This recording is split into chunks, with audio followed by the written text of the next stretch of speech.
नमस्कार दोस्तों, आज हम आपके सामने दो मुद्दे लेकर आए हैं और दोनों अहम मुद्दे हैं। सबसे पहला मुद्दा, क्या फिल्म स्टार सलमान खान को अपनी जान का है खतरा, इसलिए वो लाइसेंस्ड वेपन के लिए आवेदन दे रहे हैं, एप्लीकेशन दे रहे हैं। और दूसरा मुद्दा, सांसद रवि किशन जनसंख्या पर काबू पाने को लेकर संसद के अंदर एक बिल लाना चाहते हैं। यह बात अलग है कि उनके अपने खुद के 4 बच्चे हैं, मगर सबसे पहले हम सलमान खान की बात करना चाहते हैं। इस तस्वीर में देख सकते हैं दोस्तों, इस तस्वीर में जैसा कि आप देख रहे हैं कि सलमान खान जो हैं वो मुंबई के पुलिस कमिश्नर विवेक फंसलकर से मिलने आए हैं।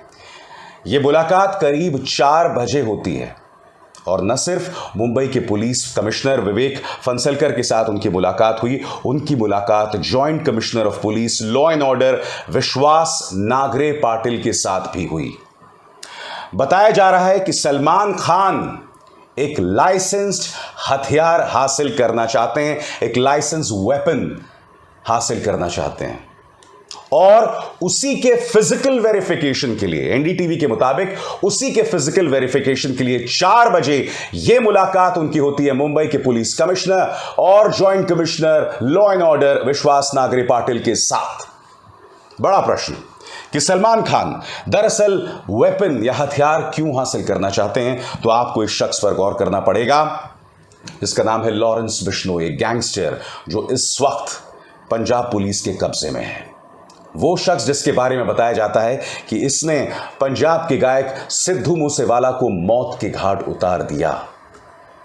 लॉरेंस बिश्नोई एक अरसे से सलमान खान की जान के पीछे पड़ा हुआ है और जब सिद्धू मूसेवाला की हत्या की गई थी तब उसी की तरफ से बयान आया था कि अगला टारगेट जो है वो सलमान खान है और सलमान खान के बेहद करीब लॉरेंस मूसेवाला के लोग पहुंच भी गए थे। आपकी स्क्रीन पर ये हैं सलमान के पिता सलीम खान साहब। सलीम खान साहब वॉक पर जाते हैं और रोज जिस डेस्क पर बैठते हैं या जिस बेंच पर बैठते हैं एक बार फिर बैठते हैं, मगर उस दिन उनके सिक्योरिटी गार्ड ने एक नई चीज देखी। जिस बेंच पर सलीम खान साहब बैठा करते थे वहां पर एक खत मिलता है और उस खत के अंदर सलमान खान को जान से मारने की धमकी है और उसके बाद खलबली मच जाती है। बताया जाता है कि सलीम खान साहब और सलमान खान साहब उसी वक्त मुंबई पुलिस से सुरक्षा की अपील करते हैं, हालांकि उनकी तरफ से कोई बयान नहीं आता। और कल ये तस्वीर सामने उभर कर आती है जब वो मुंबई पुलिस कमिश्नर से खुद मिलने जाते हैं और जैसा कि सूत्रों के हवाले से खबर आ रही है कि इसका मकसद ये था कि वो लाइसेंस हथियार की मांग कर रहे थे, आवेदन कर रहे थे और उसके लिए फिजिकल वेरिफिकेशन के लिए आए थे। दोस्तों, जो धमकी उन्हें लॉरेंस बिश्नोई से मिल रही है उसे नजरअंदाज नहीं किया जा सकता। जैसे कि आप जानते हैं सलमान खान का नाम जो है काला हिरण शिकार मामले में हुई थी। बिश्नोई समाज काला हिरण को श्रद्धेय मानता है, उसकी पूजा करता है और बिश्नोई समाज उस वक्त से उनसे बेतहाशा नाराज था। लॉरेंस बिश्नोई अब भी उनसे नाराज है और बताया जाता कि उसी के चलते वो इस तरह की धमकियां सलमान खान को देता आ रहा है। मगर देखिए, बिश्नोई समाज की जो नाराजगी है वो तो मैं समझ सकता हूं, क्योंकि देखिए हर समाज में कुछ प्रतीक होते हैं, कुछ जानवर होते हैं जिनके प्रति हमारी श्रद्धा होती है। नाराजगी समझ आ जाती है, मगर जब एक गैंगस्टर जो ऑलरेडी एक और हत्या में आरोपी है, जो पुलिस की गिरफ्त में है, जब वो इस तरह की धमकी देता है ना, तो उसके मायने बदल जाते हैं।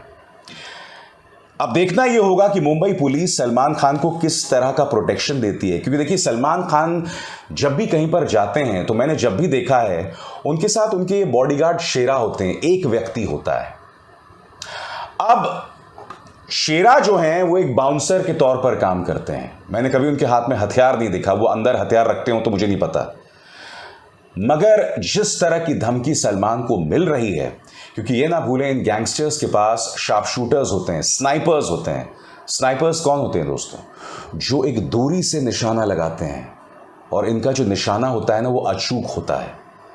इसलिए वाकई सलमान खान को लेकर जो चुनौती है वो बहुत गंभीर है और मैं उम्मीद करता हूं कि पुलिस, मुंबई पुलिस खास तौर पर इस पर काम कर रही होगी। क्योंकि मैं आपको याद दिलाना चाहूँगा कि लॉरेंस बिश्नोई का जो गैंग है वो बहुत फैला हुआ है। आपको याद होगा सिद्धू मूसेवाला की हत्या करने के बाद बाकायदा तस्वीरें सामने आई थी जहां उसे मारने वाले लोग जश्न मना रहे थे। उनमें से एक 17-18 साल का एक शूटर था, अंकित नाम का। बताइए, 17-18 साल का शूटर, और वो आधा दर्जन हत्यारों की टोली थी। उसके बाद फिर पंजाब में एक जगह पर 2 लोगों को का एनकाउंटर किया गया था, वो भी सिद्धू मूसेवाला को मारने वाली दूसरी टीम में शामिल थे।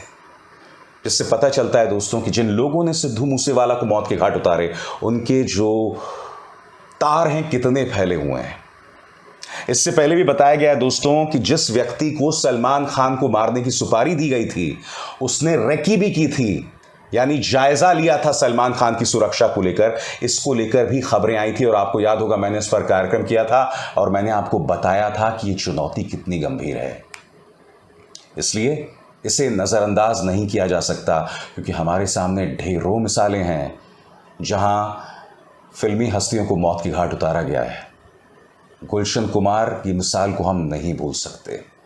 राकेश रोशन पर गोली चलाई गई थी। राजीव राय, जिन्होंने त्रिदेव जैसी फिल्में बनाई थीं, उन पर भी जो है हमला हुआ था। ढेरों मिसालें हैं और हम उसे नज़रअंदाज नहीं कर सकते।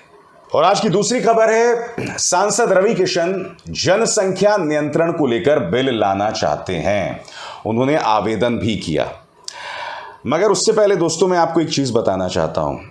आप जानते हैं रवि किशन साहब के 4 प्यारे बच्चे हैं। जिस व्यक्ति के 4 बच्चे हैं वो जनसंख्या नियंत्रण पर बिल लाना चाहता है। और सबसे बड़ी बात, इन 4 बच्चों में से 3 लड़कियां हैं और 1 लड़का है। अब इसके 2 ही मतलब हो सकते हैं। पहली बात, रवि किशन साहब को लड़कियां इतनी ज़्यादा पसंद थी कि वो एक के बाद एक लड़कियां पैदा कर रही थी।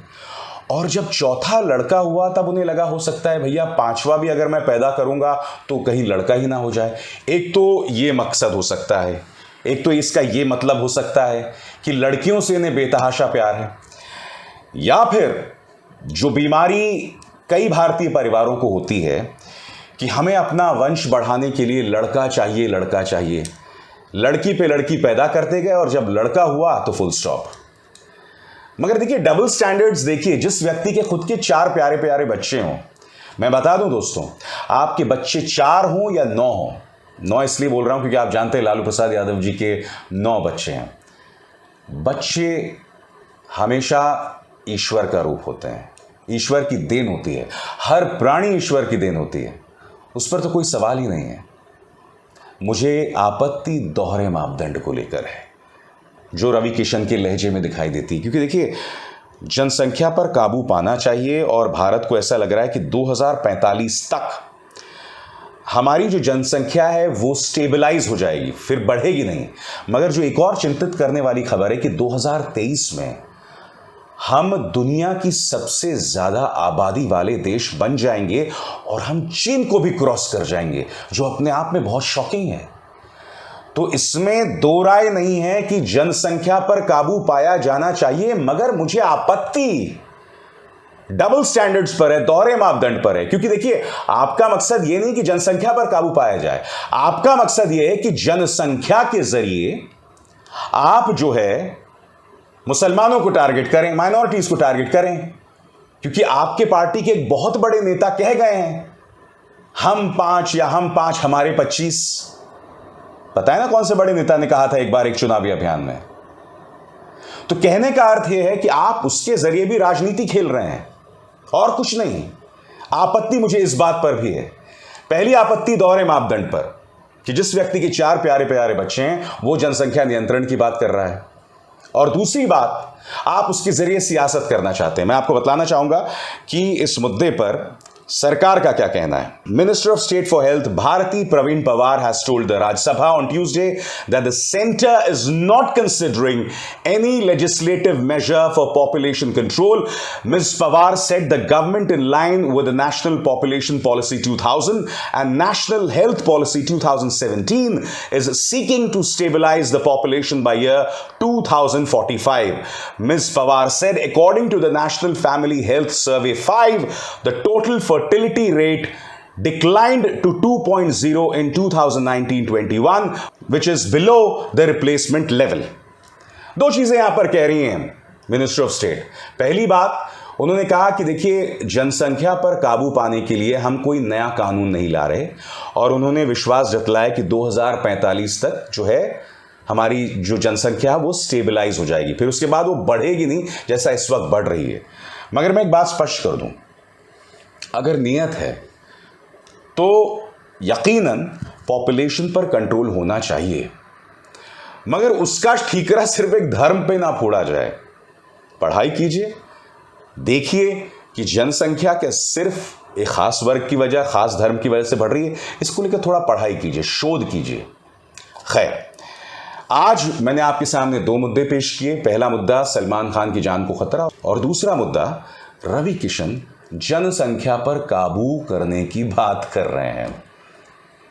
नमस्कार। स्वतंत्र और आजाद पत्रकारिता का समर्थन कीजिए, सच में मेरा साथी बनिए। बहुत आसान है दोस्तों, इस ज्वाइन बटन को दबाइए और आपके सामने आएंगे ये 3 विकल्प, इनमें से एक चुनिए और सच के इस सफर में मेरा साथी बनिए।